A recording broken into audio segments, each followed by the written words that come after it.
It's 5:07 in the morning. I'm in LA. My name is Brianna Kelly, your host today. And my co-host Kevon White. And today we have the pleasure of interviewing Mr. Provost. So, Mr. David Provost, in a 30-second to 1-minute elevator pitch, tell us who you are. Again, my name is David Provost. I came from a family of missionaries. Came to the United States and got a job at the Manufacturers Bank of Detroit. Became a banker. I started as a teller, and I started working my way up. And then I had the opportunity to set up my own bank. I had some funders that were funding me. I set up my own bank, and I grew that bank very successfully. I sold it, and then I started buying other banks. And I bought 14 banks starting in 2008. I grew it from the smallest bank in the country to the 25th largest bank, from 0 to $50 billion in assets. So we have $50 billion in deposits, and then I sold the bank 4 years ago. The bank was called TCF Bank, and I sold it to Huntington Bank. You might see a lot of Huntington branches around. A lot of those branches used to be my branches. So going back to you being in Korea, how was adapting to the U.S. lifestyle? Was it like a huge cultural shock? When I was growing up in Korea, first of all, there was no TVs. I had a radio, no TVs. The first time I saw a TV was when I was 10 years old. Came to the United States. One thing I didn't know anything about, I knew a lot about baseball, a lot about soccer. I didn't know anything about football. Didn't know about football. Never did have football in Korea. Didn't know anything about football. And I'm going to high school, and I wanted to be a football player. I only had one problem. I'd never played football. How did that work? How'd that work? So I went out and I asked the coach. I said, I'd like to play football. He said, okay, you stand next to me, and I'm going to put you down as a third string quarterback, and you're going to take all the notes. And by the time you become a senior, maybe you can play football. You got to be ready. Anything in life, you got to be ready. So I'm paying attention. I'm learning the game. The second game of the season, the first string quarterback broke his arm. Now I'm now the second string quarterback. Right. Fourth game of the season, the quarterback broke his leg. I am now the quarterback. You're the quarterback of the team, and I've only watched the game for 4 times. So the story is, you've got to be ready, and you got to pay attention. You never know when the coach is going to call you. Stay ready so you don't have to get ready. Yeah. In prior interviews, because like mentioned before, we've done our research. You've mentioned growing up in Mackinac City, and you referred to it as your Michigan home. Yeah. What does that really entail to you, given that you've done a lot of charitable events in the city? Well, growing up in Mackinac City, when we came to the United States, my father took a church. He was a minister in Mackinac City. So that was a very good place to grow up because when you're 14 years old, and the Detroit Free Press and the Detroit News and the Grand Rapids Press were all on strike, and I'm delivering the Petoskey News Review, and I have the only source of news. Before internet, before this, you wanted to hear about the news, you had to get a paper. And I had the paper route. And I sold thousands of papers every day. Every day. And so I became an entrepreneur. And at that time, I knew I was going to go into business. So going back to you saying you staying ready, how would you relate that to your banking career? So a lot of times, things went wrong for me. I didn't get something. I didn't get a job. I didn't get this. I didn't get that. But you have to be ready for what God has next. And I could tell a story about I applied for a job. I didn't get the job. I should have got the job. I didn't get the job. And the next day, somebody offered me a better job. You have to be ready, because you don't know what's going to happen, who's going to walk through that door, or who you're going to run into on the street. And there's so many opportunities that come, but you gotta be ready for it. You gotta pay attention in school. You gotta pay attention in your job. I wasn't the sharpest person at the bank. I wasn't, there were people that were much smarter than I was. So why did I get to be the CEO? Why did I get to be in charge of the bank? Is because I paid attention and I figured out strategy of what was gonna make the bank successful. And that's why I became the CEO. So, another story is I wanted to buy a bank. I mean, I bought 14 banks. I was like trying to buy number 6. And number 6, I knew it was actually in the Detroit Free Press that I'm going to buy this bank. And they sold it to somebody else. I was very disappointed. And a week later, a bank 10 times its size called me up and said, "Could you buy us?" So here I was trying to buy this little bank, and I ended up buying a much bigger bank. Minor setback for a major comeback. That's good. I like that. Yeah. So, quick question: say you were in my shoes. So I'm a current junior in high school, and I'm going through the research, just trying to figure out what it is that I specifically want to do in college. I just know I want to go to college. So with that alone, what's a piece of advice you would give me? So when I went to college, I kind of thought I'd be in business, but I didn't know for sure. I might want to be a doctor. I might want to be a teacher. Might want to do anything. I took a lot of different classes. I took a accounting class. I took a sociology class. I took a physics class. I mean, I don't know how those things work, but I took the class and really got to explore a lot of different things. And something is going to click. For me, it clicked was in business. For my roommate, he became a dentist, right? We both started, didn't know what we wanted to do. He became a dentist, and I became a banker. So take a lot of classes and a lot of different things and look out for different opportunities. Now, opportunities in college were, what are you going to do when you're not in school? And what clubs are you going to belong to? What activities are you going to do? I encourage my children, get involved in all these different groups on campus. Yeah, it's an opportunity that you're going to have. Get involved with the groups and find out which ones you like. Some of them you might like, some of them you might not. So I got a quick question. So using your expertise, what would you tell the kids our age or kids going to college to invest their money in? Well, the first thing I would do is I would save my money. Okay, you're going to have an opportunity to invest in something, to buy something that is going to be very beneficial to you, not spending money on everything that walks in the door and stuff that really doesn't build value. I always look at building value. What is this purchase going to do for me down the road? Am I going to buy a car, a brand new car that is going to just lose value, or am I going to buy a used car that's already lost its value?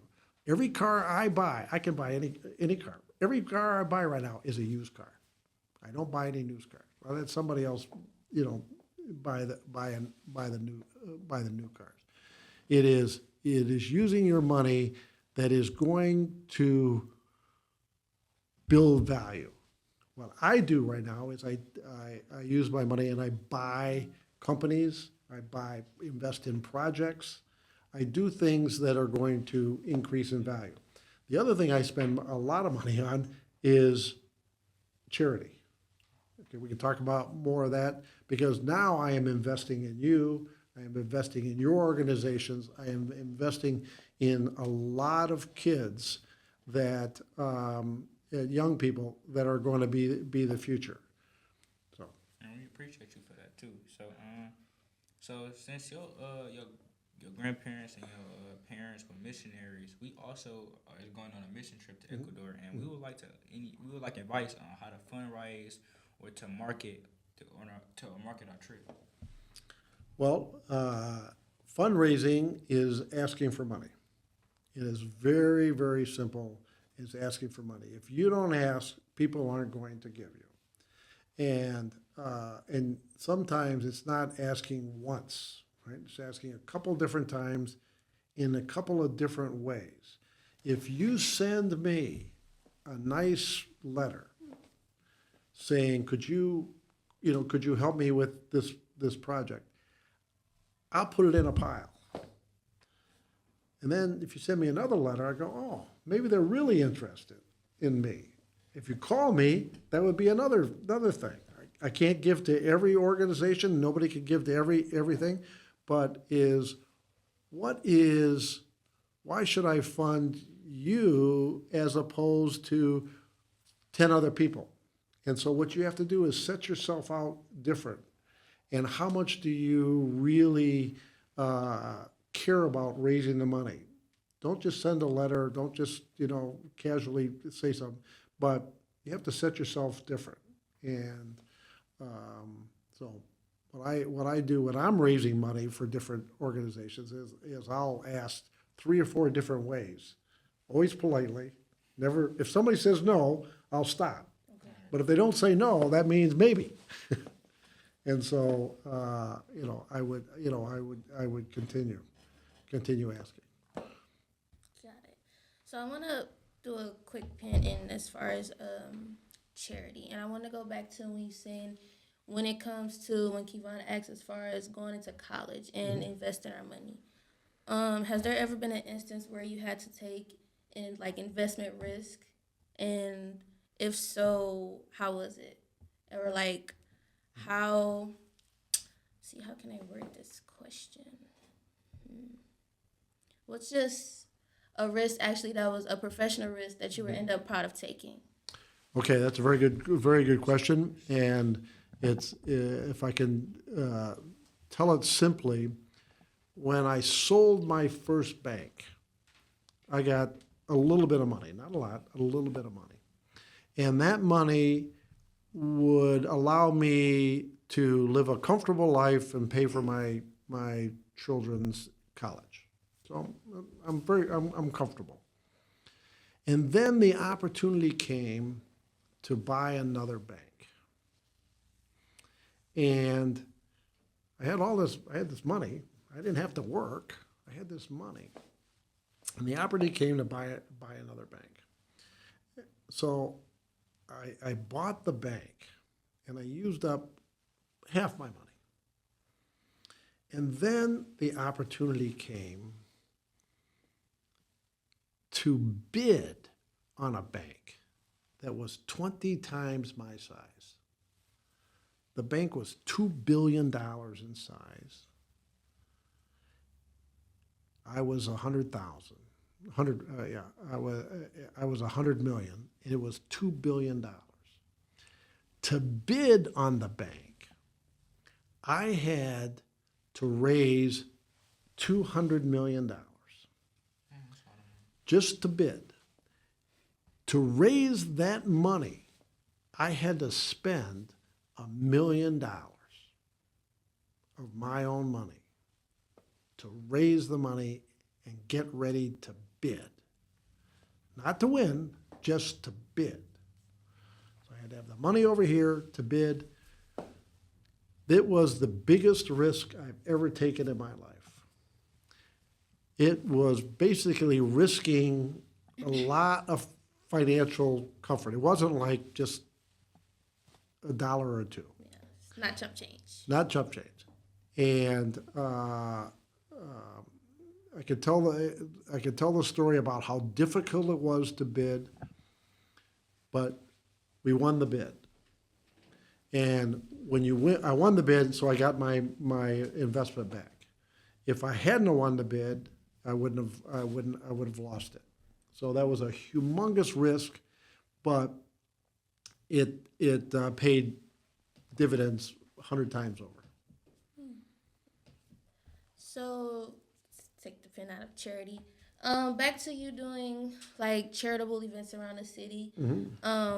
Like in our introduction, we are a nonprofit who has done numerous events around the city, and we actually have a kickball tournament coming up. And last year was able to get the Detroit Police Department to come out. It was like a really fun event.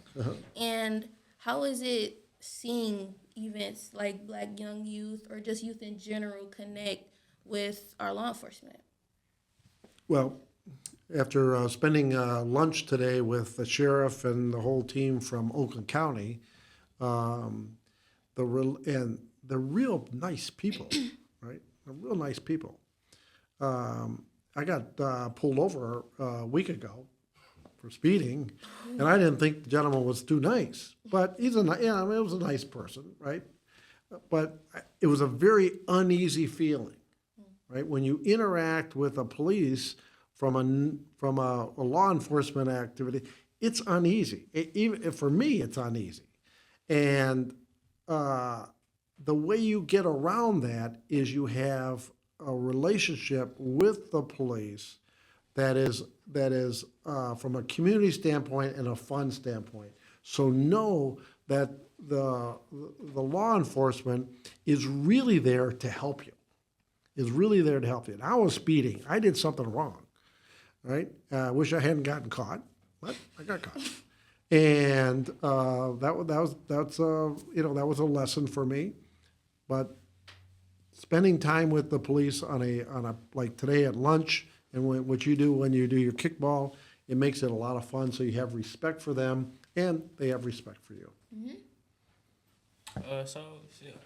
Talk about your children. So, like, how are your children doing? I heard you're a very family-oriented person. How's my what doing? Your children. My children? So I gave my children one thing. I told them I was gonna give them one thing. I'm not gonna give them cars and stuff. I'm gonna give them an education. And I said they could go to whatever school that they wanted. And that was my gift to them, that they could go to school and they didn't have to borrow money. They went to school. So they went to Georgetown University.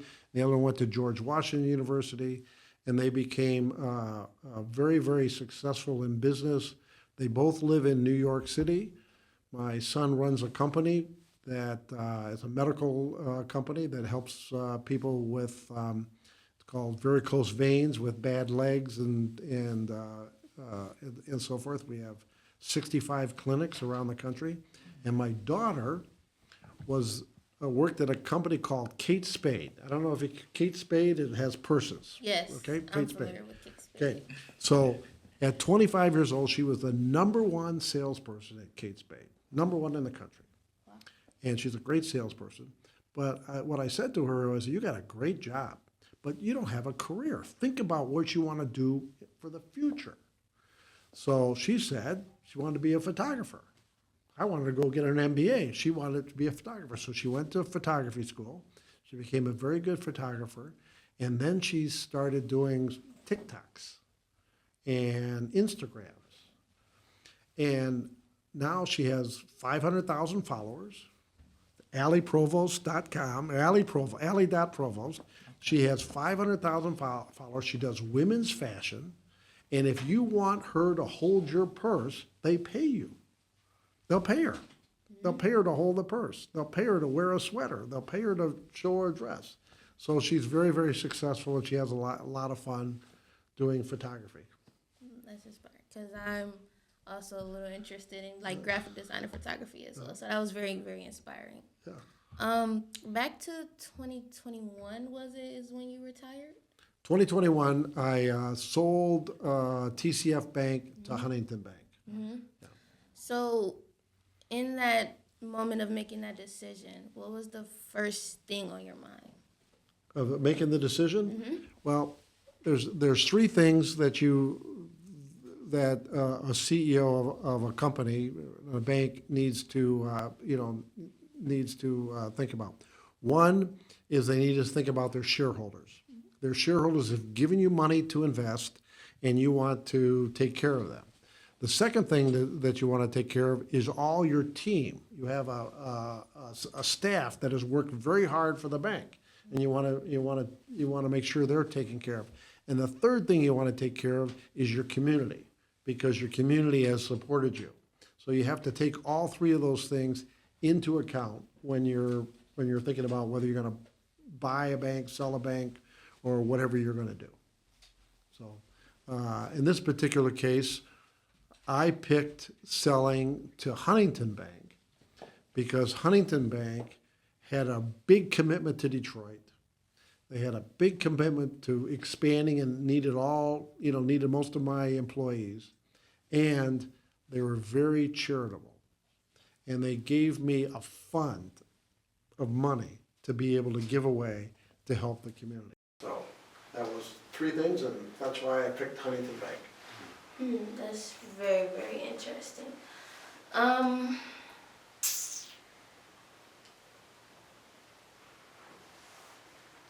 wanna before we end, I wanna ask you, what would you tell the viewers, like a little quote or a saying? What would you tell the viewers about following their dreams or following a career that they might not want to take or they are sure of? What I would say is, most people when they're young really don't know what their career is going to be. The jobs that you are looking at today, 10 years from now, most of them won't even exist. Right. So you can't say, I want to be this or want to be that, because that job might not be there. So what I tell my children is, get a general education. Take all sorts of classes. You never know where your interest is going to be or what's going to happen. I took a class at Alma College called Art History. I didn't really think, I had to take a class. It really wasn't that interesting to me. And then, here we are, 40 years later, and my wife goes on the board of the Detroit Institute of Arts. And some of those things that I learned, or didn't even think I learned, all of a sudden they come into play. And you say, oh, I remember that. I haven't really thought about that for 40 years. And those things, come back to you, and they become very helpful to you. When you're sitting there with the head of the museum, Salvador Sanz Ponce, you're sitting there, with him, and all of a sudden, and you know something about art. Why did you know it? Because I took a class at Alma College. So that's take a lot of different classes and study a lot of different things. Don't just flick through on your social media. Stop and look at the history class or a podcast, and you will learn a lot of different things, and you never know when they're going to come back. Well, Mr. Provost, we cannot express how much we appreciate your time. We thank you so much, and we look forward to all the impactful things that you have planned and what lies ahead. Then again, my name is Brianna Kelly. My name is Kevon White. And we'll see you on the next episode of Detroit's Finest. Thank you. All right. I'm truly blessed. I'm sitting here wondering, what's the end goal? You ever ask yourself, what's the end goal? Man, after all the hardships, everything you've been through, everything